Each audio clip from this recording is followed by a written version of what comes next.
DElEd की कक्षा में आप सभी विद्यार्थियों का बहुत बहुत स्वागत। मैं प्रदीप कुमार।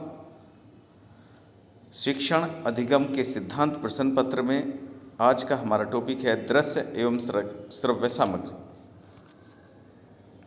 सबसे पहले सहायक सामग्री के बारे में हम आश्वस्त हो लें कि सहायक सामग्री होती क्या। शिक्षण सामग्री का तात्पर्य शिक्षण के उन साधनों से है जिनके प्रयोग से बालकों की ज्ञानेंद्रियां सक्रिय हो जाती हैं और वे पाठ के सूक्ष्म तथा कठिन भावों को सरलतापूर्वक समझ सकते हैं। साथ ही इस संबंध में एडगर डेल ने कहा है कि श्रव्य दृश्य ऐसे साधन हैं जिनके द्वारा शिक्षण प्रशिक्षण परिस्थितियों में अनुप्रयोग से विभिन्न व्यक्तियों तथा समूह के मध्य विचारों को संप्रेषण किया जाता है।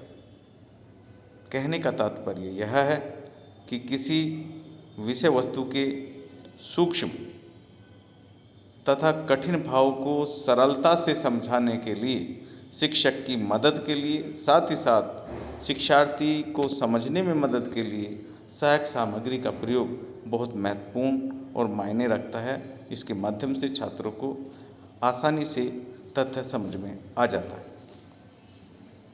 शिक्षण सामग्री का महत्व एवं आवश्यकता के बारे में अगर बात करें तो जब शिक्षण सामग्री का प्रयोग पाठ्य वस्तुओं में किया जाता है तो जो पाठ्यक्रम है या टीचिंग लर्निंग प्रोसेस है वो प्रेरणादायी बन जाता है और छात्र सामान्यतः ज़्यादा सीखने में उत्सुक प्रदर्शित होते हैं।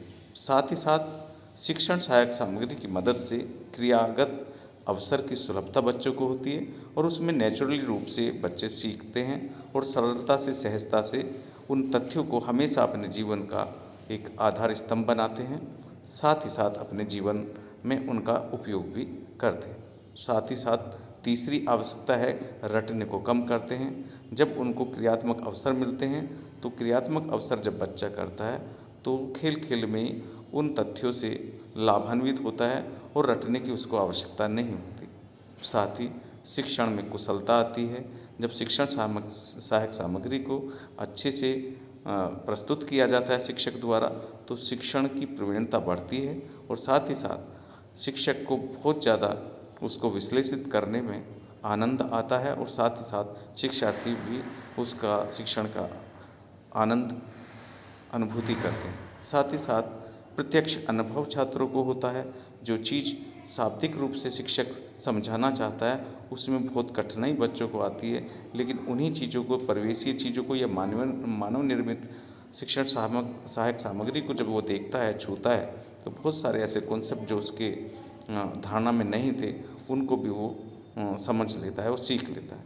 इससे उसकी समझ बढ़ती है और उसको ज़्यादा आसानी से चीज़ें समझने आती है। साथ ही साथ अगर हम बिंदु शिक्षण सहायक सामग्री के उद्देश्य की बात करें तो इस संबंध में कोठारी आयोग के अनुसार शिक्षण के स्तर को ऊंचा करने के लिए स्कूल में सहायक सामग्री का होना अत्यंत आवश्यक है। आपने देखा होगा प्रारंभिक स्कूलों में जो सहायक सामग्री बहुत ज़्यादा प्रचलन में होती है उसका यही ध्येय होता है कि छोटे बच्चों को प्रत्यक्ष चीज़ों के माध्यम से अप्रत्यक्ष चीज़ों को समझाने का प्रयास किया जाता है।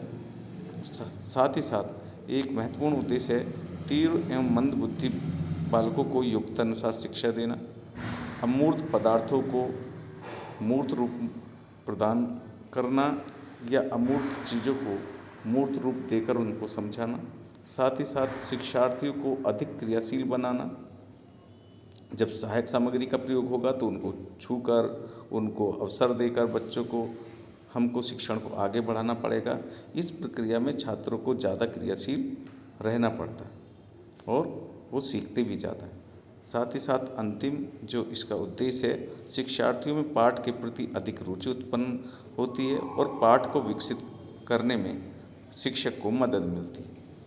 ये कहें कि शिक्षण कार्य को बेहतर बनाने के लिए शिक्षक को मदद मिलती है और साथ ही साथ सीखने में सहायक सामग्री का प्रयोग करने के संदर्भ में छात्रों को मदद मिलती है। कह सकते हैं कि छात्र तथा शिक्षार्थी दोनों के लिए शिक्षण सहायक सामग्री अप्रत्यक्ष रूप से मददगार होती है। अगर हम इसके वर्गीकरण की बात करें तो इंद्रिय अनुभव के आधार पर शिक्षण सामग्री का वर्गीकरण 3 भागों में किया गया है। पहला श्रव्य साधन, दूसरा दृश्य साधन, तृतीय श्रव्य दृश्य साधन। आइए इनको विस्तृत रूप से जानते हैं। पहला श्रव्य दृश्य साधन। जो साधन शिक्षार्थियों को श्रवणेंद्रिय को प्रभावित करता है वह श्रव्य साधन कहलाता है। अर्थात जिन मानव निर्मित या प्राकृतिक चीज़ों से केवल सुनाई देता है और उनसे हम कुछ सीखते हैं तो ऐसे साधन श्रव्य साधन के अंतर्गत आते हैं, जैसे रेडियो, टेप रिकॉर्डर और साउंड सिस्टम। नेक्स्ट है दृश्य साधन। दृश्य संचार साधन वे साधन हैं जिनमें देखने का प्रयोग संचार की प्रमुख प्रक्रिया के रूप में किया जाता है। अतः इन दृश्य साधनों द्वारा संदेशों को देखा तो जा सकता है पर सुना नहीं जा सकता। इस प्रकार के दृश्य साधन 2 प्रकार के होते हैं। पहला प्रक्षेपित दृश्य, दूसरा अप्रक्षेपित दृश्य साधन। आइए इनको पिक्चर के माध्यम से समझते हैं। प्रक्षेपित दृश्य slide projector, film strip projector और स्लाइड कम फिल्म स्ट्रिप प्रोजेक्टर, ये प्रक्षेपित दृश्य के कुछ उदाहरण हैं।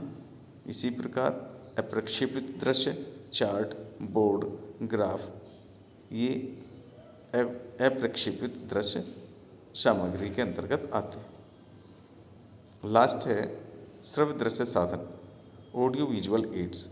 श्रव्य दृश्य सामग्री वे साधन हैं जिन्हें हम आँखों से देख सकते हैं, कानों से उनसे संबंधित ध्वनि सुन सकते हैं, जिनके द्वारा दृश्य तथा श्रव्य इंद्रिय सक्रिय होकर भाग लेती हैं, जैसे चलचित्र, दूरदर्शन, ड्रामा आदि। जैसा कि पिक्चर के माध्यम से उदाहरणों को समझाने का प्रयास किया गया है। बहुत बहुत धन्यवाद। मैं समझता हूँ आपने शिक्षण सहायक सामग्री के कॉन्सेप्ट को समझ लिया।